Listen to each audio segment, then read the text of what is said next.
So.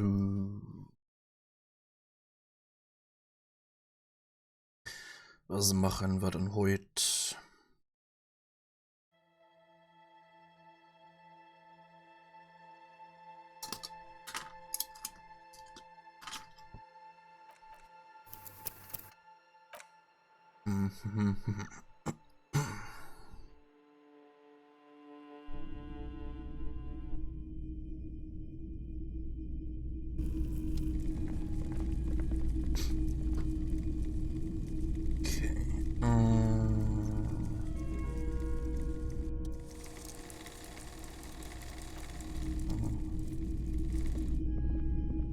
Hello again. How can I help you? Roy is high, and if is Roy high, and if yes, then what is he on? Das haben wir letztes Mal, glaube ich, schon probiert, aber gefailt, glaube ich. Ah, ja. Gut. Feeling warm and enthralled by the movement of light while the mind continues to race forward. Lucky bastard, he's probably on Pyrolidon.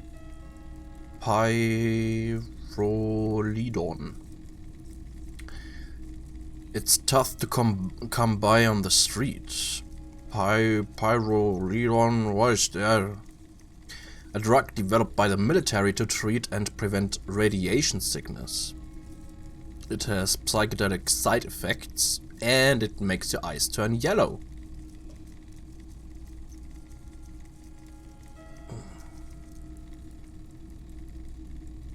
Is it just me or is it really warm in here? He tilts his head. I try to keep the shop at a comfortable temperature. There's a note of indignation in his voice. Interesting. Those triangle patches on his vest, you have a feeling they mean something. Like they're similar to the halogen rectangle on your jacket.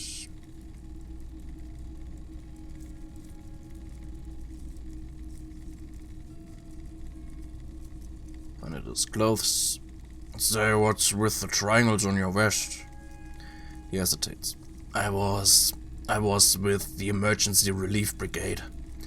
You know, after the People's Pile disaster. He coughs as if to mark his words. I had to take pyrolidon for radiation sickness. That's what you were hinting at just now, wasn't it? He's taking it for mental and emotional, not physical pain these days.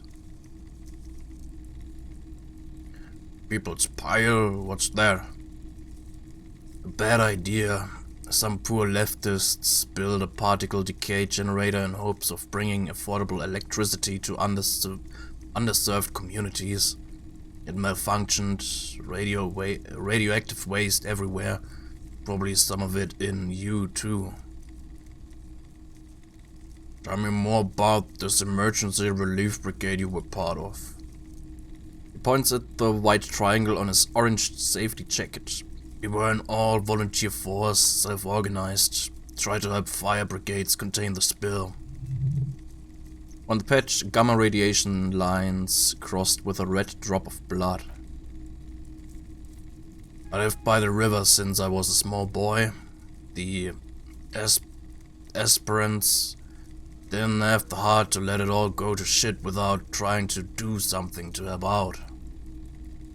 There wasn't much the volunteer force could do, however. We wasted years in the river mud, years getting sick. He looks at the spiraling light and stops. Must have been tough, radioactive cleanup. He hesitates. There's a reason why everyone's tried to forget any of it ever happened, and why no one has tried to repair or replace the pile. So much disappointment and early deaths, cancer mostly, and we knew all that was coming even as we were cleaning up as best we could. Whose fault was that the generator failed? No one's, everyone's. He sighs and shakes his head. So much bitterness. A bunch of poor people built themselves a primitive nuclear reactor, hoping for the best. What do you think is going to happen? How did you end up running a pawn shop? The cleanup happened 15 years ago. I was young then. Later my second aunt died, left me the shack and the sorted junk in it. As I came to Martinez, people told me don't go there, it's a shithole. I said, people, we just had a nuclear pile meltdown. I'm gonna get as far from Faubourg as I can. Still in the same city, but he shrugs. Thank you for telling me. He shrugs. I like theory more than story. Outward movement, not vortices. Yeah, you gotta get in those vortices, my man. Can you share your pyrolidon with me? Hey, we tried it before. It's almost like he's worried for you. The lieutenant steps away, pretending to admire some of the knickknacks on display. Looks like he doesn't want to get involved. Go ahead, then, he thinks. As long as you can walk straight, I don't care. I ride the pyro every day. Every day? He tilts his head, studying you, then nods. You look the part. Here you go, man. He presents a large cap-shaped object on the palm of his hand. Very odd looking. Not so sure about this. Well, why wouldn't I be sure? Because it's an anti-radiation drug and you're a cop, not a post-apocalyptic scavenger. Thanks, man. Looks down. Of course. I want to ask about my missing gun again. Oder auch nicht. Okay. Sort of street lamp. Street light.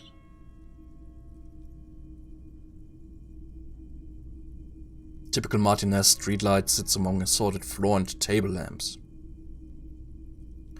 Let your gaze run over the streetlight.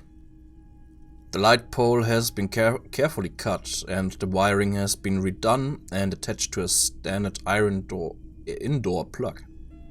The light buzzes faintly but persistently. Is that a streetlight? Yes, officer. As you can see, it's in perfect working order. His manner is casual, but his speech is careful, measured. He wants you to know that he has nothing to hide. Where did you get it? It was brought to me to be altered. Kitsuragi, he leans in so the pawnbroker wouldn't hear him. We're not here to investigate the theft of city property. He pauses, studying the light, then adds, you have to admit it's rather clever what he's done with it. How much for the streetlight? 700 real. A bargain, I dare say.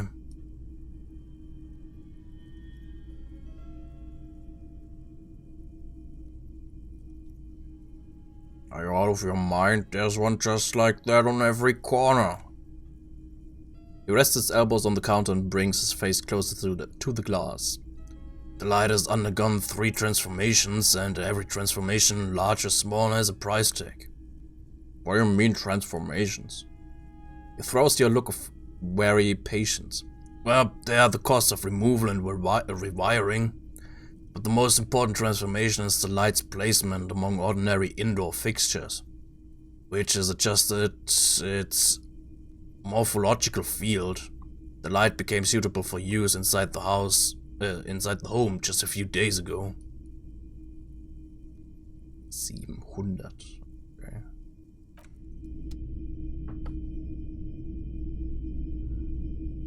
Haben wir da oben noch irgendwie was? 12. Okay, bye bye.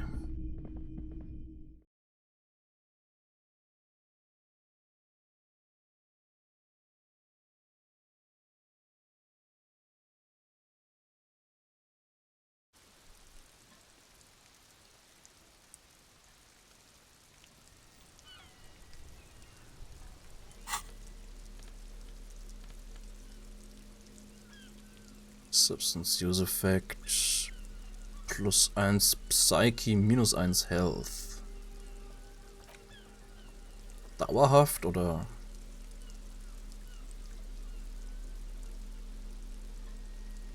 Sufficient tolerance, however, can make any weather feel balmy. If only for a while. Okay.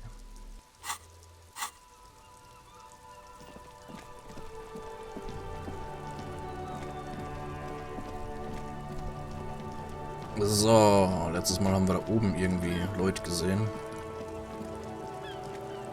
Gucken, was die so machen. Wohl, der. Was ist mit dem? Welcome to Revachol. Racist lorry driver. Welcome to Revachol, announces the rotund man. The remark isn't addressed at you, it's addressed at Kim.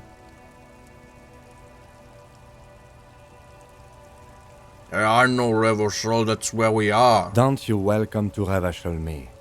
My grandfather came here from a 3,000-year-old racist isolationist culture, while your ancestors came to this island a mere 300 years ago.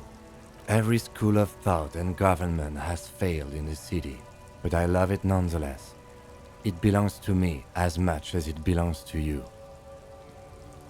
You tell him. It's men like you who keep Revachol divided, making it that much harder for everyone to climb out of this post-war limbo. Limo, what's going on here? Oh, come on, man. I just said welcome to Revachol. It's a lorry driver thing. I know exactly what you meant.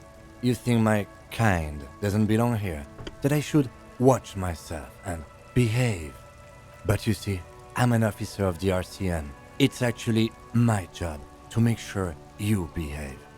I would advise you to remember that. Silence. The air between them becomes tense. Your partner needs backup. Now is your moment to shine.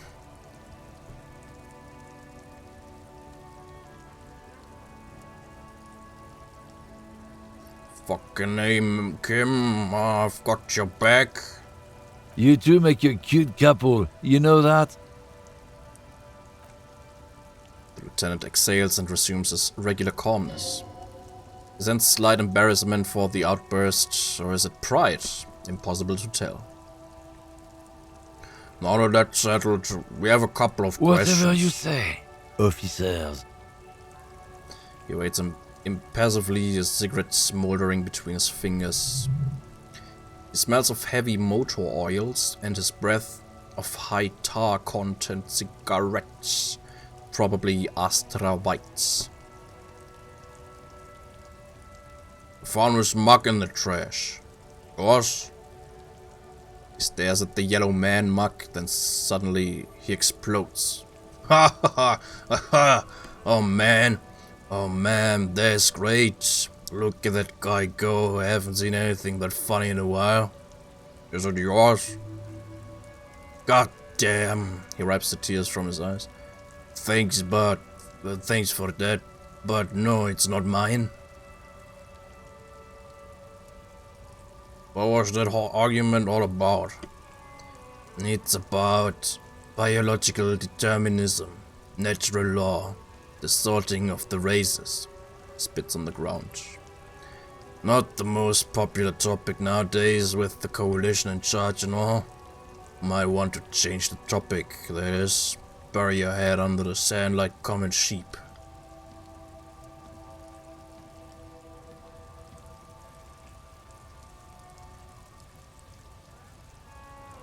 Oh, so it's just a racist. Makes sense. I'm not just racist. Look, I've read books. Just with a cigarette for emphasis.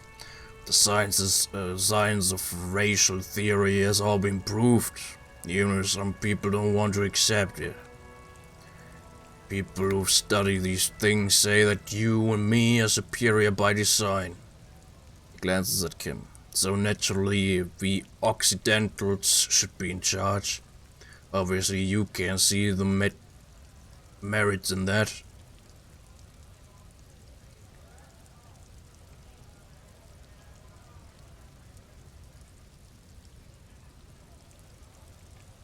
Right, I've already made up my mind. Wanna hear it? Oh, the man seems mildly disappointed that you don't want to hear more of his lecture.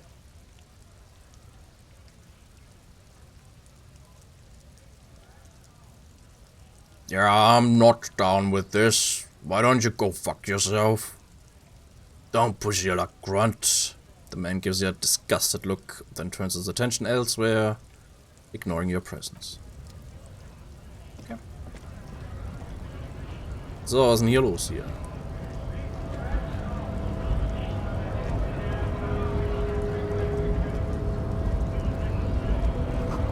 It says gris. Scab?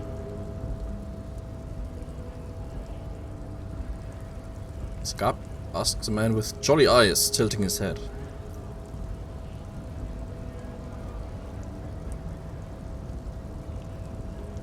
What exactly is Scab? A kind of a worm, content with mere survival.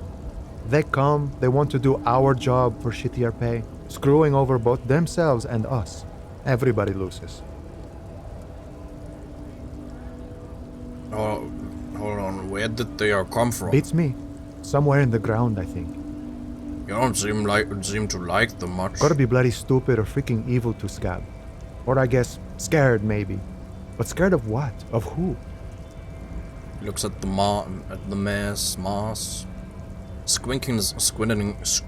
squinting his eyes as if trying to ascertain what they're scared of. Personally, I'd rather beg than Scab.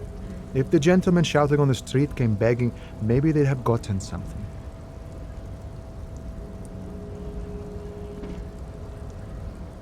It's better than begging, come on. Sometimes you gotta do what you gotta do. But these Scabs ain't begging. They ain't holding on to their integrity. I'm not a Scab, I'm a cop. I was just messing with you. No one's ever seen a cop Scab. Imagine, you cops going on a strike, but then another cop comes in and says, let us cop for less money. Speaking of, what brings the RCM here, to the wild north? Come to see the strife?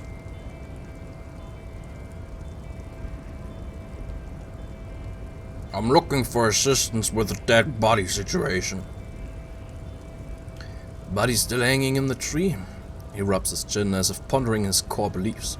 Aye, that's a rough pike pickle. Can't help you with that, sorry. I'm not really an admirer of dead bodies. Might be someone else from the Union can render assistance. Shrugs. Does this mean you can let me through the gate? I don't operate in that capacity. I'm not a grantor of passage. He takes his wick and points up the stairs with his flask. The passage grants itself. Beneath the jolliness, he suddenly seems doubtful. That's simple, I just walk in.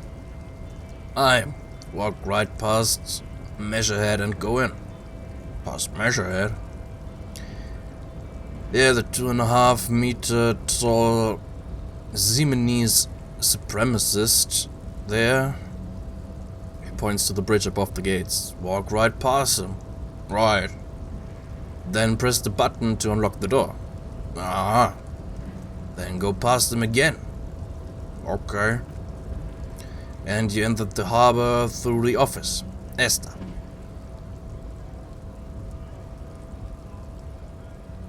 And for some reason it doesn't seem like it's going to be that easy. Don't worry, I'm sure it's not completely impossible. For example, you could best Measurehead in a physical confrontation. Or you could convert to a Siemens supremacist worldview. Or, He strokes his mustache. Maybe it actually is completely impossible.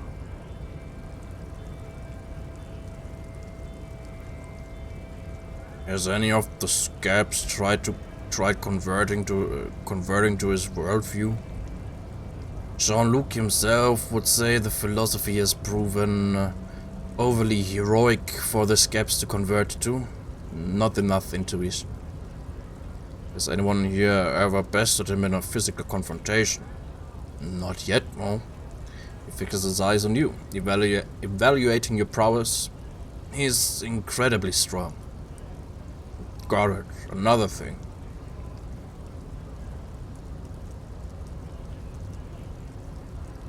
Sure. The man whistles a jaunty tune, the wind rustling his whiskers. I'm a bit short on money right now. Can you give me some of it? Sure thing, my friend. I can help you out. He flips a coin toward you.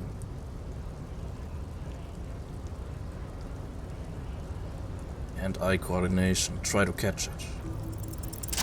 Yeah! The coin lands in your hand as if it has always belonged there. The swallow returns. Appreciate it. Ein Real. Always glad to help out the RCM.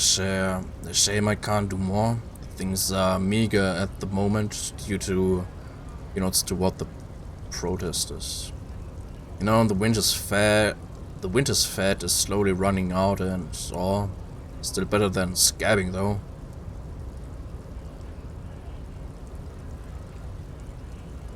Every little bit helps, I'm always glad to help out when possible, not like these slithering scabs. He looks at them in disbelief. What's the strike about anyway? Serious business. He smiles. I'm sure the big boss would be glad to tell you. You'll have to ask him first. He's a chatty guy. Wants to talk about the strike. Return once you've met the union boss and are on a better footing with the organization. I've come to Martinez investigating a murder. Murder, huh? Sounds a lot like a lot of hard work. You'd never see me investigating a murder.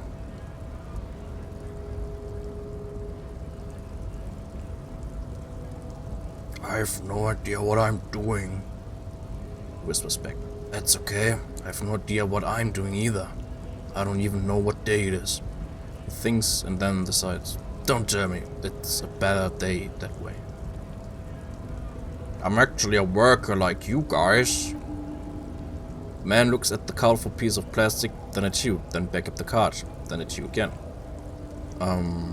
He looks at his flask for a moment, but that's not you, officer. It's an old picture. From back when you were not a cop, but a heavy-set, dark-skinned dock worker named Santiago John. Yes. Highly unlikely. I've known John for several years now. Also, you told me you're a cop, remember? How did you get his shift card?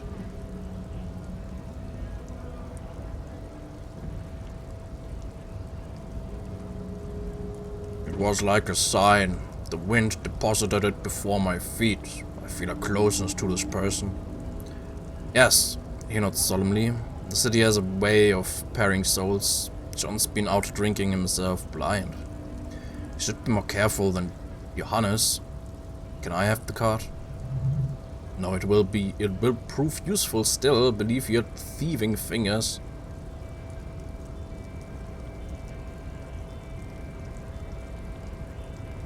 Oh, I need to continue my undercover infiltration of this compound. Otherwise, it's as if I just stole the card for no reason. Oh, okay. Good luck with that.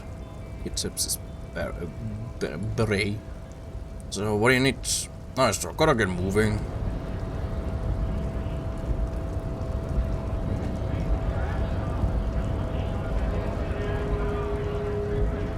Bastards! We have a right to work! Man yells towards the harbor gates. His voice is the loudest of the lot and oddly screechy for a man his size. I am the law. Pull up and stay frosty, everyone. Cops are here. The broad-shouldered alpha male turns to you. He's a full head taller than everybody else here. You're to fuck with us? Beat the honest worker down? Why should I? We're to fight for a cause. Stripes usually have problems with people who have causes. Okay, then I'm thinking no. Good. We're fighting for a cause here. Right to work. Right to work. Besides, we're not that different. It helps the people see us talking. Cops and strike breakers together. Shows authorities are on our side. Builds confidence.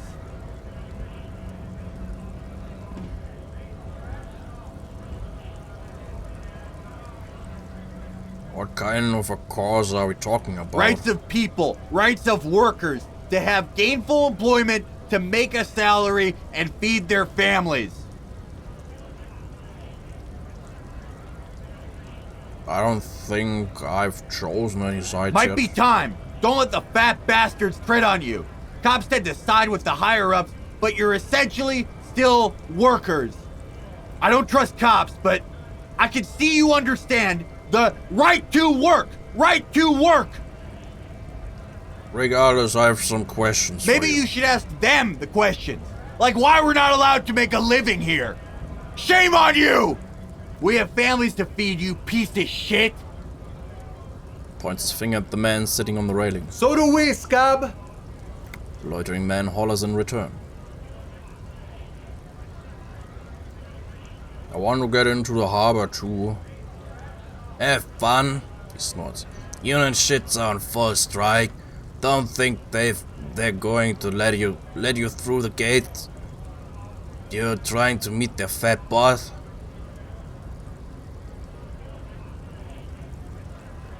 I'm interviewing people about a murder that took place here, behind the hostel cafeteria there. I know nothing about a murder. His reply is snappy and terse. Mention of killing sends a barely noticeable shiver of tenseness through him. Interesting. Why so tense? What are you talking about? I'm not tense. Yes, he is.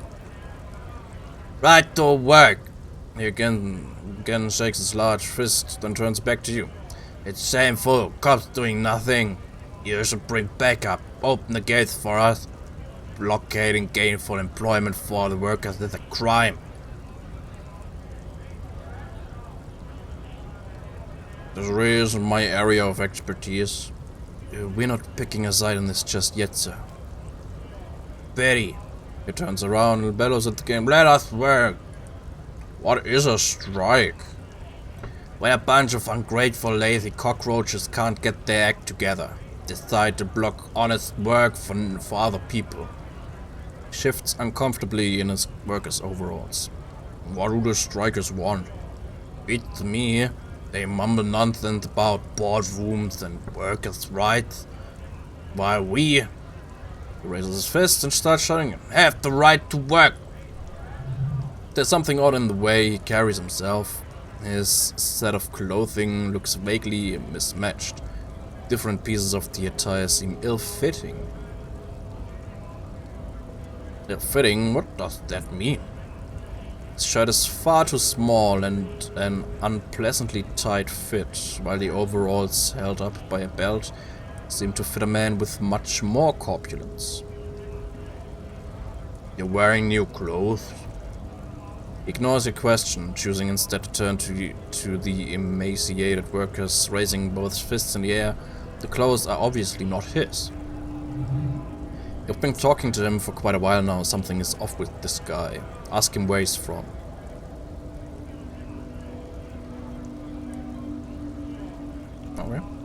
Okay, I gotta ask. Where exactly are you from?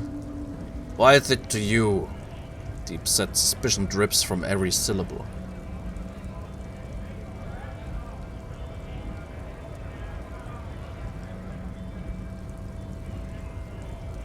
Routine part of the investigation.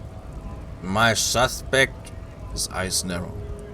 Done no crimes. I only fight for the rights of people. Already got that. I'm interested in your background. We're all workers, right? Workers stick together. Okay, from the eminent domain in Jamrock.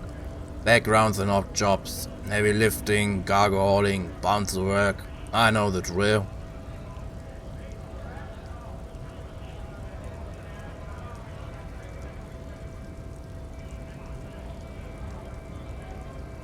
Bouncer, where? I frequent a lot of bars, maybe it's one I know. Worked at Territorial. Ring a bell? Never heard of it. Are you lying? Squints at you, a little spark of violence gutters in his eyes. Then he blinks and turns to his men. We're done here. I have a strike to break.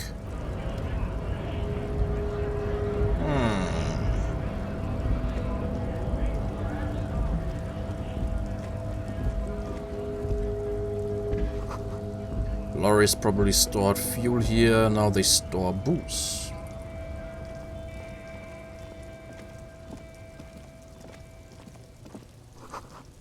Foreign car kept in good condition.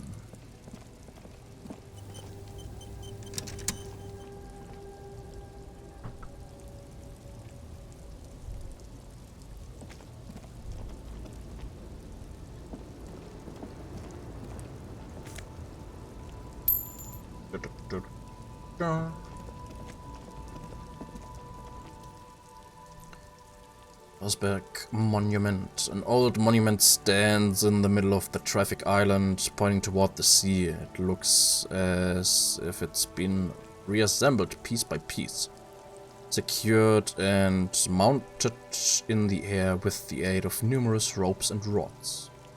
Who is this? A silver plaque on the statue's pedestal reads, I am Philippe III, the Squanderer, the greatest of the Philippian kings of Revachol, son of Philip II, the opulent, father of Philip IV, the insane.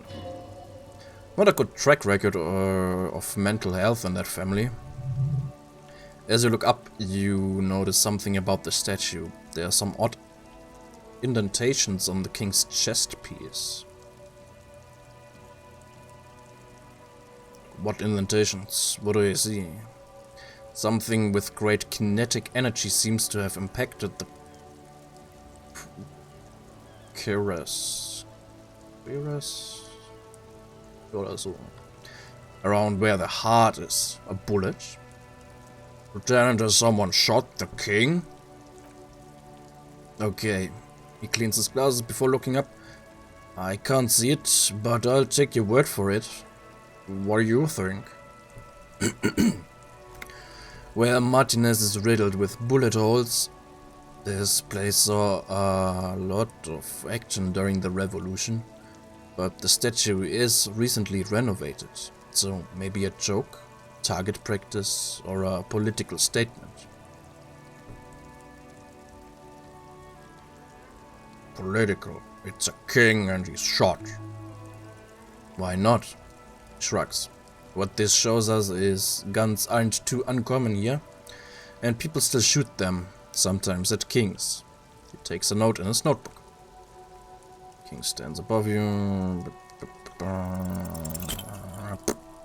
What did he do? You have no idea what you did a week ago. How would you know that what this guy did many centuries ago?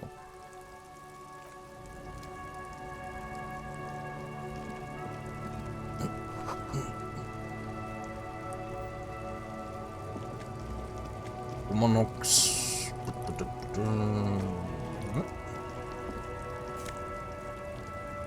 White tank top.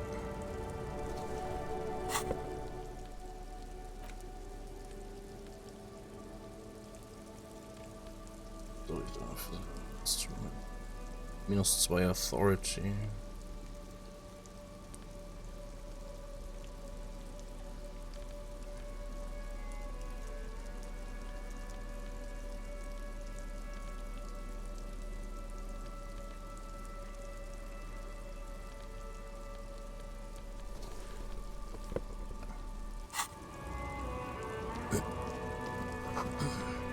Ruins full of snow, no one lives here anymore.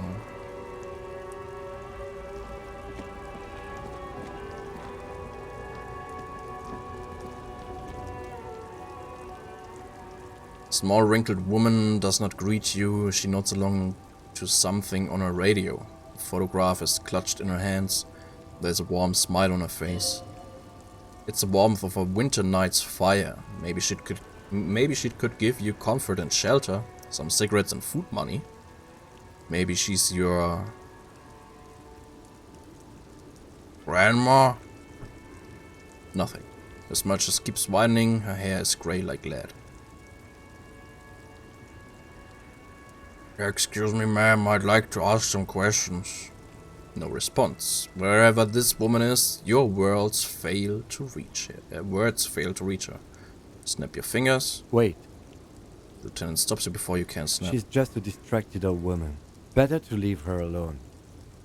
Why? Why? I just told you why. If you say so.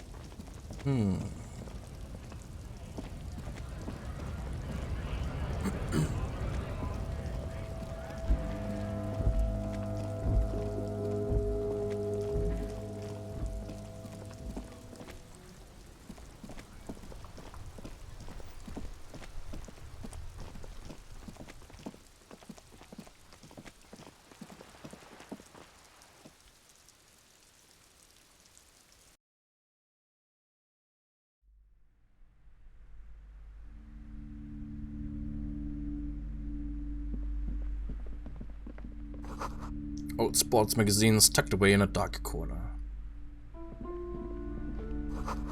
Book collects the national recipes of Arda. They're all about lake trout.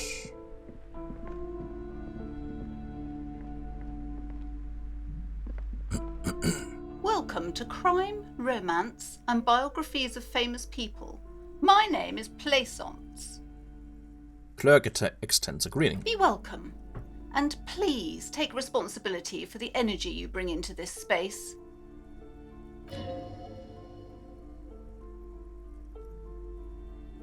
Golden pendant hangs around the woman's neck in the shape of what looks like a tiny fish. Fish head. It's wrapped in amber.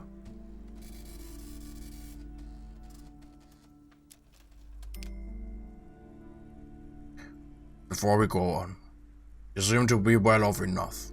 Can you give me some money? I feel there won't be an opportune moment to ask later. Sir, don't be ridiculous. I certainly will not give you money. I would be doing you a grave psychic disfavour. One has to earn one's success, even if one is a police officer. Handouts are nothing but manipulation. All they do is make you dependent.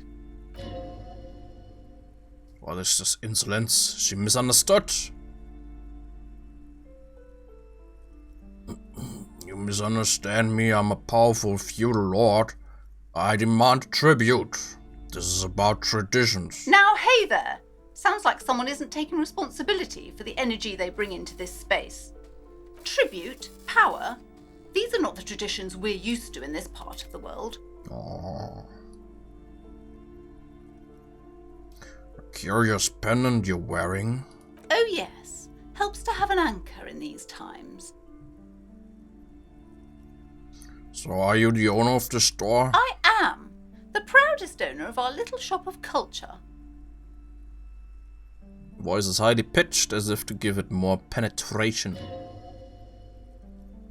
She has fine-tuned her voice to find the most welcoming approach for attracting new customers.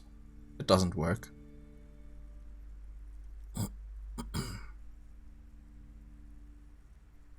Your daughter is the one standing outside the store, right? Annette, yes, my daughter.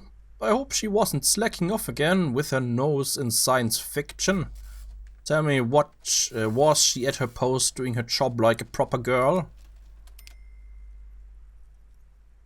Yes, of course. Wonderful. Did you talk to her? Yes. Great. On a scale of 1 to 10, how compelled were you to buy books after talking with her? Opinion of a daughter depends on how well she lures you into the store.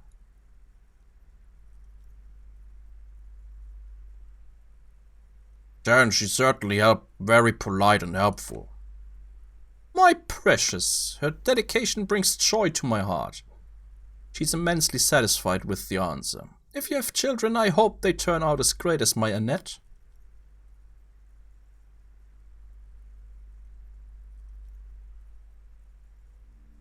I'm here to dismantle the free market and abolish child labor. She rolls her eyes.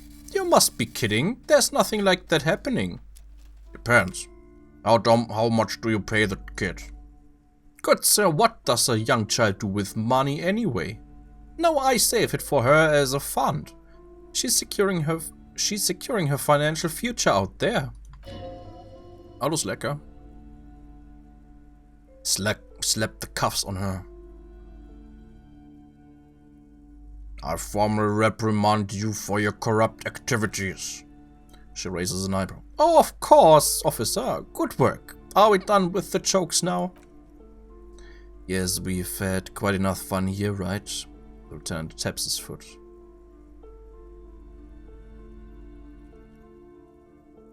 All this pressure has made her really anxious. You know, she's chewing her nails. God, I've told her not to do that. Such a disgusting habit. Voice is firm. She'll get over it. Anxiety is a part of life. Part of hers too, clearly. I don't think she can do anything about it. She can if she has enough willpower. This is what's called growing pains. Life isn't easy. Life doesn't give breaks. Come on, ma'am. It's obvious she can't do anything about it. You're placing an unnecessary burden on a young child.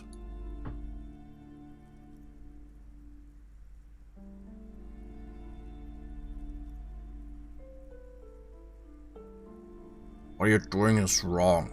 Even I know that, and I usually don't know anything. She stands stiff and severe, silently fuming. 10 or so seconds pass without change. There's a person coming to terms with a new reality, one where they are wrong. It's not easy. All of a sudden she exhales sharply, her shoulders slump down. Oh no, she mutters. Hold on, I need to invite her inside and apologize. She must be freezing out there. Nice. There, she returns with a nod. I don't know what to say to you. My husband, he tries to teach me business lessons. I have what my mother called a dull mind. All this stress. She stops, but her mouth keeps moving. It sounds like both the husband and the mother treat her the way she treats Annette. Like Annette to your husband and your mother. Oh, she nudges her glasses nervously. Well, my mother was horrible, of course. Absolutely perverse energies around that person. But my husband... She shakes her head. My husband is completely different, of course.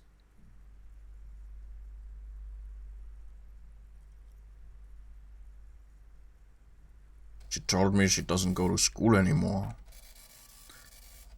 Pleasance nods. She's been too busy helping me here, so she studied at home this trimester. As a temporary solution, of course. I assure you, I of all people understand the importance of education. She will be back in school the moment the store takes off. Is this husband Annette's father? Yes, my husband is a successful entrepreneur east of the river. If only he were more involved in the business we're running up here, she says gloomily. No matter, soon we'll both be off for Grand Courant. Wait, Grand Courant, what's there?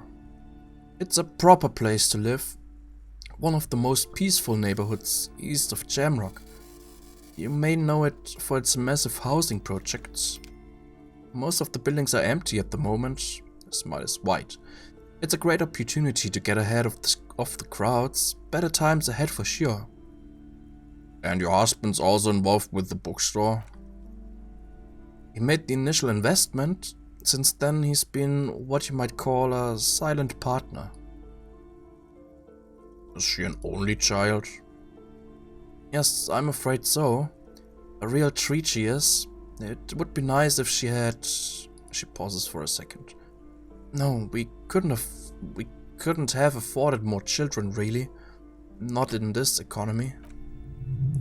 A glimmer of sadness blinks through the well-crafted exterior. Why not? We're quite busy people, you know, my husband and I. Quite busy. Voice wavers a bit. Children are a lot of work. You don't look like a father, so I don't expect you to understand.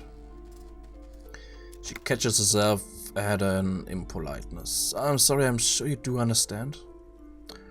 Alright, I had something else in mind.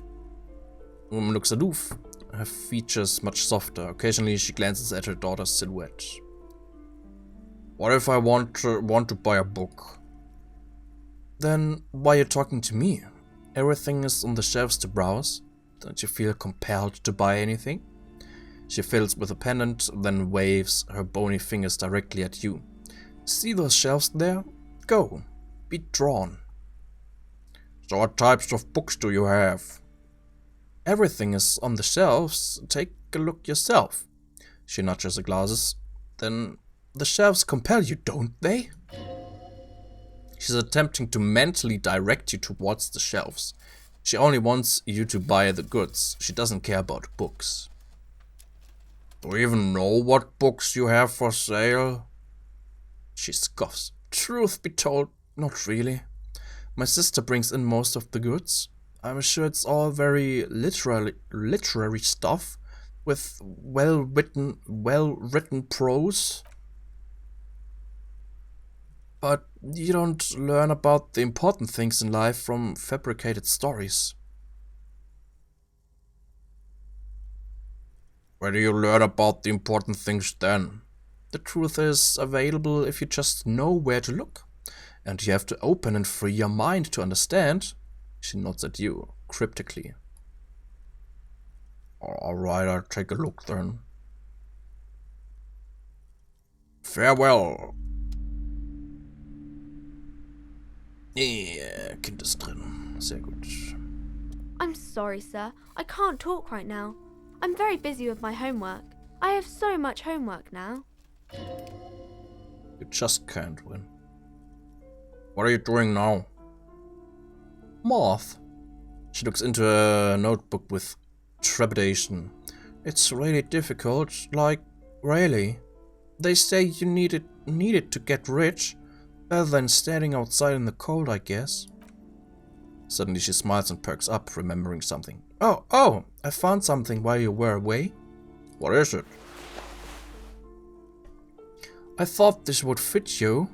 She gives you a hat, almost exactly like the one Dick Mullen wears on the covers. Like a thanks for helping out. Not me, the city I mean, like a detective does. Where did you get it? Just what Dick Mullen would ask. She lowers her voice. I got it from behind the curtains. I'm not really supposed to go there. A detective hat. Yes, just like the one Dick Mullen wears all the time.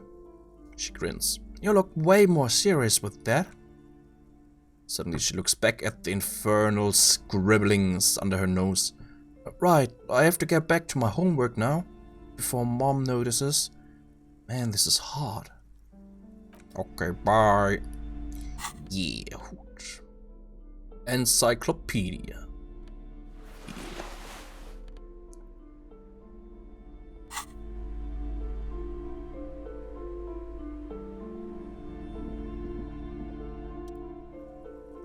Man from Hjamdal series. Display rack is brimming with worn paper bags featuring an extremely muscular,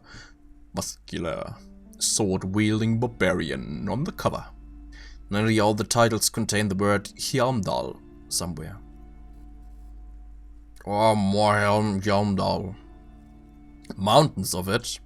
Heroic quantities of Hjamdal. Roy's puny shirt is nothing compared to the real deal.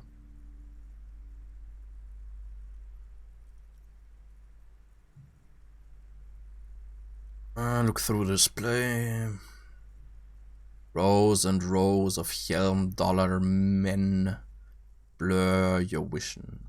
You make out some titles. Man from Hjälmdal and the Mammoth Riders. Man from Hjälmdal, Return to Hjälmdal. And a solipsistic Man from Heimdall and the Heimdall Man. Good God, how many are there? Maybe 100. Man from Heimdall and the sages at the end of the world. Man from Heimdall at the false god. Man from Heimdall and the scorched earth. Man from Heimdall, the Heimdall colonies. Man from Heimdall and the swamp beast. Man from Heimdall and the snow crabs. Is that all? Not even close. Man from Heimdall in hell. Man from Heimdall and the forest of slaves. Man from Heimdall under the lake. Man from Heimdall, Heimdall burning. There's even the trial of death. A personal combat game book set in the world of Heimdaller Man. And so much more. Do any of the books call out to me? No, nothing of interest. Oh. Gift books and molten candy.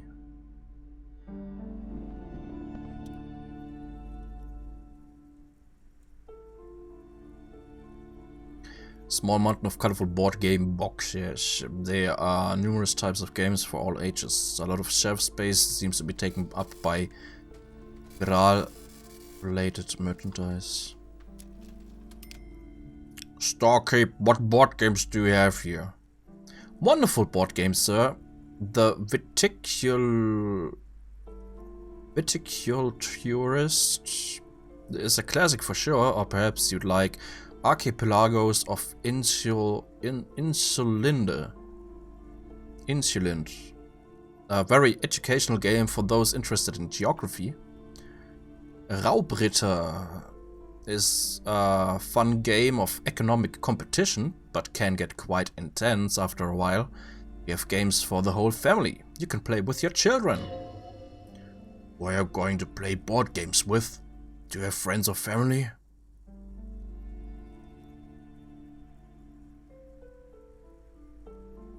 Do I have friends? Look at the lieutenant. Are we actually friends? Or just colleagues thrown together by circumstance? Look at me, who'd want to have children with me? Don't be so hard on yourself, sir. You just need to clean up a bit, and technically, friends are a bit like family. She fiddles a pendant. For playing with friends, I'd recommend Suzerainty. It's a civilization building game where you build a civilization, then set off to brutally colonize and repress other civilizations. It'll cost 12 real. So what about all these viral things? Lousy auras there, she shudders. No, role-playing games are popular among those types. You know, who are into those kinds of things. Personally, I don't like it, not at all. I've heard they turn people into occult enthusiasts. That they have rituals where they try to summon entities. Highly immoral stuff. You can still buy them though. She looks at the table, crossing her arms. Look through the pile of items. An endless variety of source books. Law books and codices litter the table. The topmost book is titled Welkin Compendium 2nd edition. There's also a large hardbound tome with intricate cover art, The Hunters of Katwak, Boreal Creature Compendium, and a Pick Your Path adventure game book titled Tales of Wirral, Cavern of Velkrage.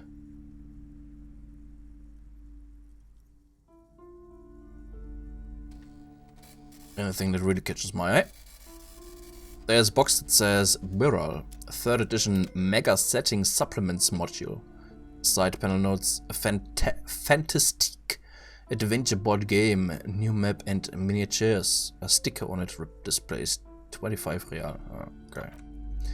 Alles so teuer hier.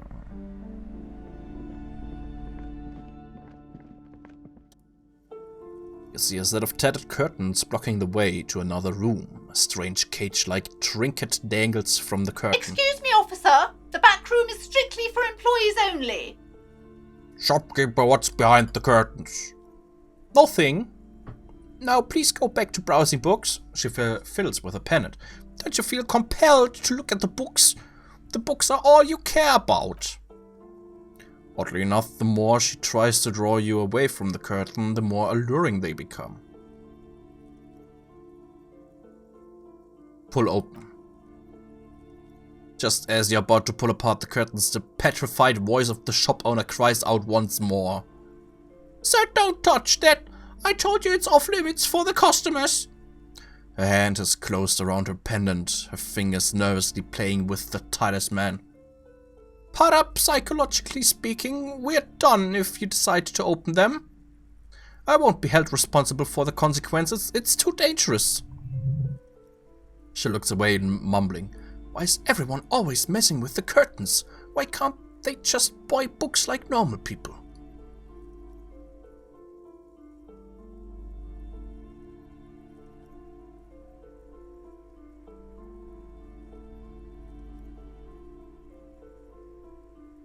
I don't care, you can't stop me, I'll open them.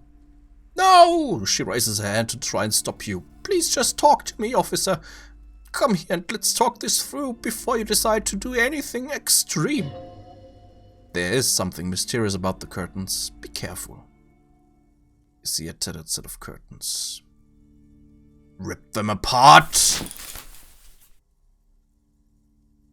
You see a dimly lit room full of dusty furniture and trash. A doorway stands in the back, covered in dozens of scary little cage-like trinkets, your shadow looming over it like an omen. I warned you, you're unleashing forces beyond your understanding. Ah, bullshit. Ghostly silhouettes of hairdryers. Vaguely androgynous portrait of a man. Merely looking at that unmanly haircut threatens your masculinity. Heavy door with missing handles stands before you, covered in dozens, if not hundreds, of little oddly shaped trinkets and charms. It appears to be locked. Knock on the door. Only an echo. No one is there. A hollowed out dark echo. Fuck.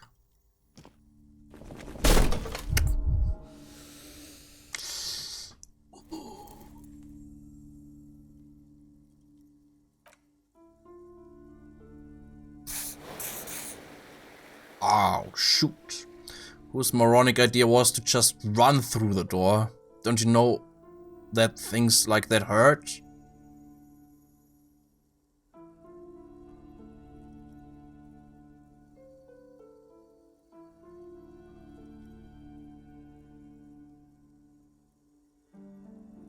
Please don't cry. Please don't cry.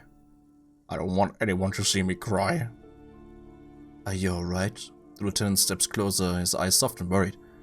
This looked pretty intense and painful, I must admit. What is going on there? An upset, high-pitched voice calls out from the bookstore. Are you really trying to break down the back door? I warn you, don't tempt the spirits, officer. You can hear her take a frightened step backwards. Don't tempt the spirits or you'll damage the holy wards on the door. No. Barely looks like you've done any damage to the door, however it's still locked and closed, covered in dozens of little charms and trinkets. Okay.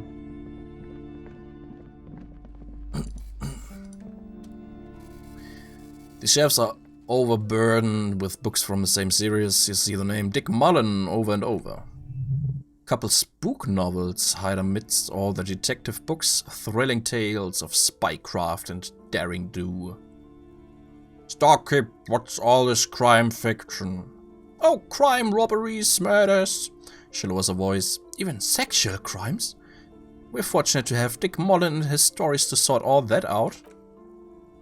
You're a police officer, apparently. You should buy all of these. They really do teach a person how to be a proper detective. Look through the display. Crime fiction is a disgrace. An asinine misrepresentation of the physical attributes and the arduous everyday work of actual police officers. These books greatly overstate the excitement of police work, glossing over how long it takes to actually follow up on leads and eliminate dead ends. What's more, they completely ignore the psychological hardships of year after year coming into contact with people during the worst days of their lives. Not a single mention of all the stress this work creates upon the officer's family. Detective fiction just doesn't tell the truth at all. Now would you like a list of the books found on the shelf? Sure thing.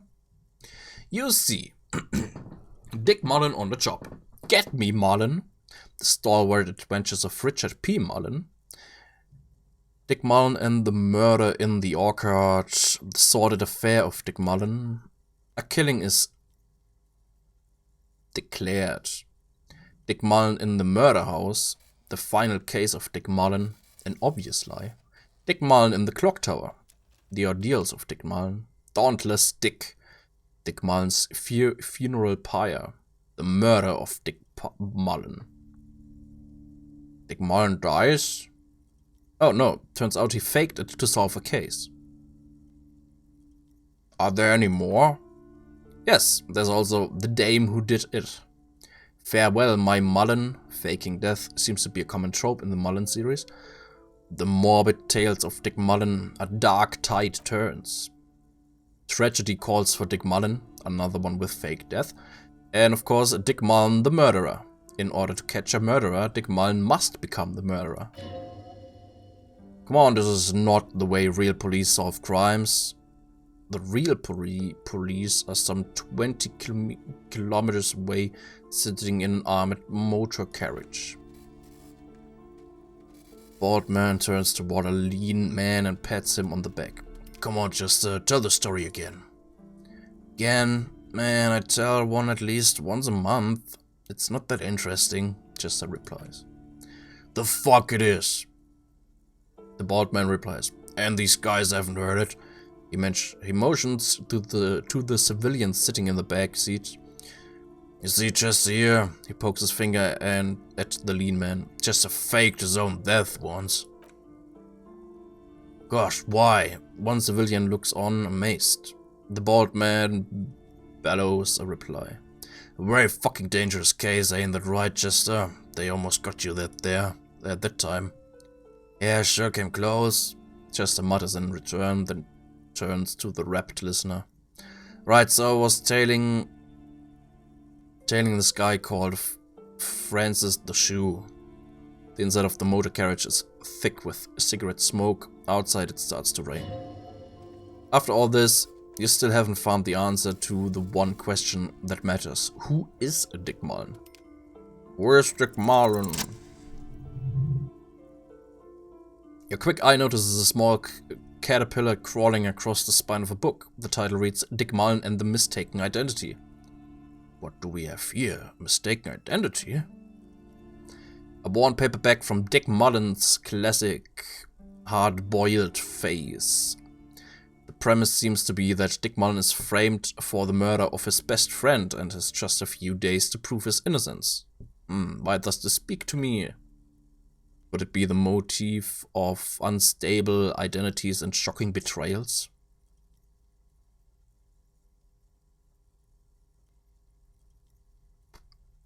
That's probably right. I'm a complicated guy, full of contradictions. Then this is the book for you. 7,99.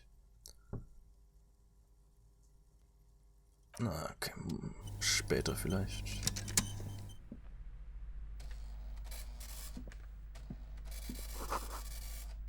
Quaint picture book brochure, very colorful. It's a tome of fascist magic. Rather candid. Biographies. Plague on the Shelf reads biographies of famous people. Hallo Brocken. Willkommen zurück. See a large variety of names, none of which ring a bell. Star keep anything of note in this shelf? I would say, the woman hums to herself, the greatest innocence. Yes, most certainly. It's an important educational tool, delving into the depths of history, religion, and their relation to innocentic power. Oh, what is an innocence? A very influential historical figure, but surely I don't have to tell you that. She waves her hand as if casting aside the thought. You're a law officer, and law officers have at least some education. The book is also very daring. The author aims to re-examine the universal understandings of the innocentic system, creating a fresh vantage point and a shift in the tired order of things. I thought it was about which of these innocences is the coolest and greatest. Perhaps for a layman, she scoffs. Deep analysis is necessary to peel back the multi-layered meanings. So you recommend it? Certainly, it's prudent for a person to have at least an elementary understanding of history and society. Imagine the chaos we'd be in otherwise. You feel like you should get this one, definitely. It's important somehow. This is something personal. There is something personal inside. Okay, look through the display. Browsing through all the books with all their names makes your head spin. None of these seem important or relevant. It's all just vapid egoism. Suddenly, a particular odd title catches your eye. It reads "High-Speed Love: The Tragic True Love Story of Jacob Ayer and Alfie Delatras" by one Cecilia Everbrook. What's it about? High-Speed Love chronicles the romance between two of the finest tip-top Tournee racers in history. One of them is the madcap driver Jacob Ayer. Oder so. His blonde mane grazes the cover. Next to Er's life story, you see a slim biography of an Occidental rock star called the Anti-Star. He's famous for shooting morphine into one of his eyeballs and cocaine into the other. What? Next to that, Rivasholian radio personality Guillaume Bevy stands in front of a rundown drug den. He's a permanent fixture on Channel 8, reporting on real-life crime and ruining cops' days. I really must insist you buy one of the books. You're interrupted by the shopkeep. Reading them is not for free. Do still browse though, but not too long. She understands she has erred against the customer and immediately corrects course. Oh, I'm sorry, I did not mean to rush you. You are browsing. Go ahead, take your time. Time to commerce. Ah, mein Ding, mein inneres Zeug sagt, ich soll das kaufen, dann kaufe ich es halt. Through cultural touchstone, she nods, enjoy the read.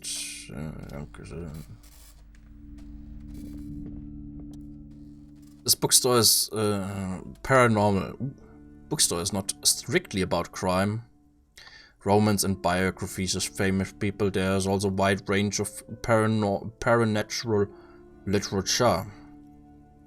Storekeeper books are these?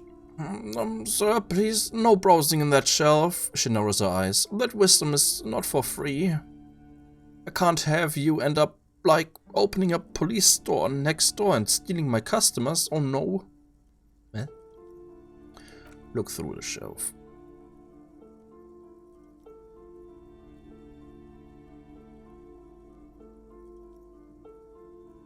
Amidst the various books, you find one written by someone named Matthias W. Dundas. It's about wholeness, unity, balance. The point of the book and many others on this shelf is to give people medicinal advice in situations where they don't have access to paid health services. How does that work? It serves platitudes while also telling everyone that traditional medicine, the kind people don't have access to and which costs more than this book, is garbage. and would only give you cancer anyway, without even curing your cold or anything. Wholeness, unity, balance, on the other hand, can basically take care of anything. Though it is important to note, when it's up to your mind to heal yourself, then it's because of your mind that you're ill in the first place. Does this book say anything else? The book features chapters on topics such as how to find magnesium. It even lists plants you can harvest magnesium from. How to continue drinking if you're an alcoholic who has destroyed his liver. And there's even a chapter on the ancient Saray's tradition of using duck gallbladder preservatives to treat and prevent sexually transmitted diseases. Pre and post factum apply. Nothing worth buying.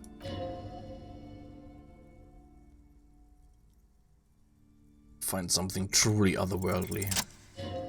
Throbbing in your head. What? This is just mundane garbage. What's even paranatural about this? The throbbing in your head increases with every passing moment you gaze at this shelf. Suddenly, as if out of nowhere, a small green book becomes apparent. The title of it reads, Medicinal Purposes of the Pale. What's the pale? The book contains very little explanation on the matter. This knowledge seems to be taken for granted. What's this book about? The book contains descriptions of various pseudo-scientific therapies, alternative medicines, and folk remedies involving the pale, also known as le territoire.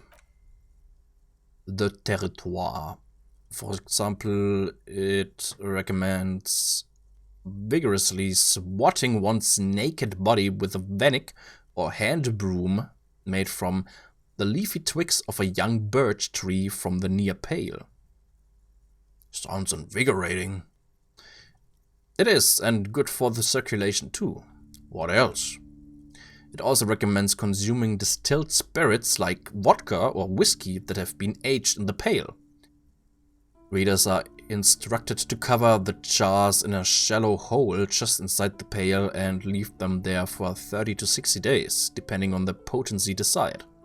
And what does this pale-aged liquor do?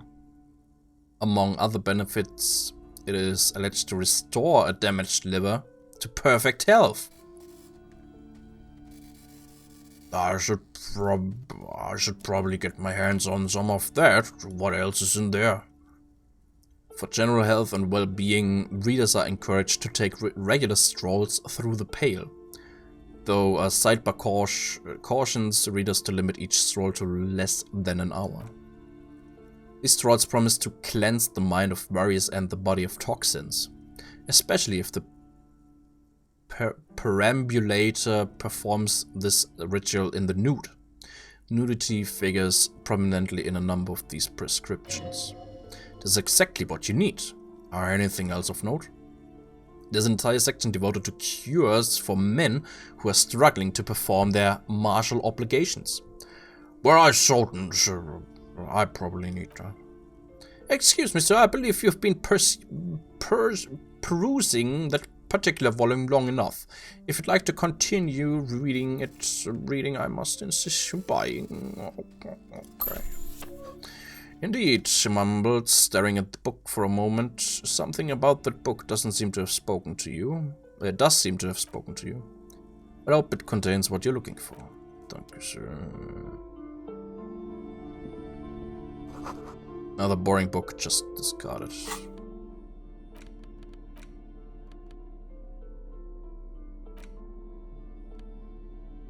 Okay, die Bücher können wir uns beim nächsten Mal anschauen.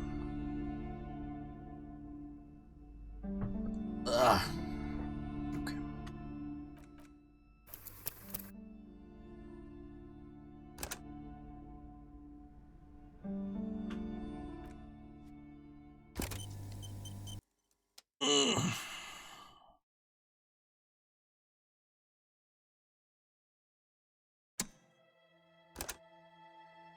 Okay.